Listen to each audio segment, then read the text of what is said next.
भारत का income tax structure individual based income tax वसूलता है, जिसके चलते regardless of your marital status पति पत्नी अलग अलग इनकम कमाते हैं, इनकम टैक्स भरते हैं और इनकम टैक्स रिटर्न फाइल करते हैं।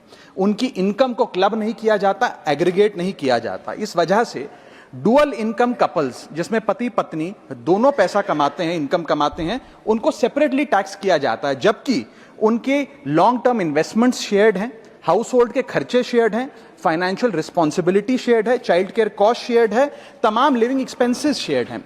दुनिया के कई देशों में सर पति पत्नी को एक इकोनॉमिक यूनिट की तरह रिकॉग्नाइज किया गया और joint filing of income tax का प्रावधान दिया गया। लेकिन भारत में खर्चे स्पाउसेस शेयर करते हैं, लेकिन जब इनकम टैक्स भरने की बात आती है तो इनकम टैक्स डिपार्टमेंट दोनों को स्ट्रेंजर्स करार देता है। मैं आपको उदाहरण के माध्यम से समझाना चाहूंगा। सर समझिए कि दो परिवार हैं, एक ही शहर में रहते हैं, एक ही कंपनी में नौकरी करते हैं।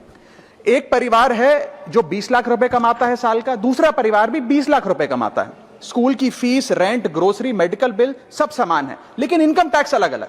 जैसे कि एक पति पत्नी है, राहुल और ऋचा, दोनों काम करते हैं। राहुल साल का 10 लाख कमाता है, ऋचा भी साल का 10 लाख कमाती है। इनकी कुल इनकम 20 लाख रुपए।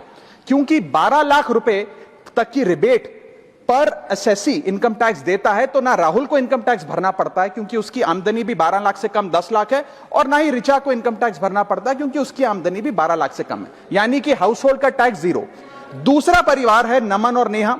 नमन साल का 20 लाख रुपए कमाता है और नेहा ने अपनी नौकरी छोड़ दी। वो घर पर बच्चे का ध्यान रखती है, माता पिता की जो बूढ़े हो गए उनका ख्याल रखती है।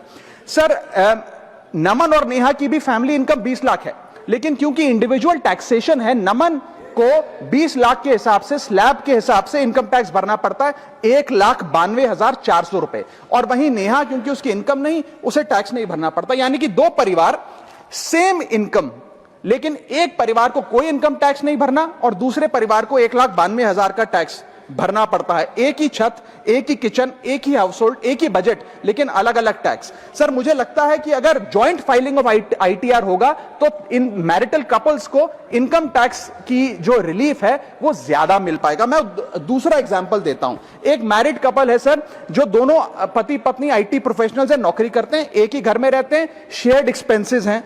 पति 18 लाख रुपए साल का कमाता है, पत्नी 6 लाख रुपए साल का कमाती है, यानी कि कुल इनकम दोनों की 18 जमा 6 24 लाख।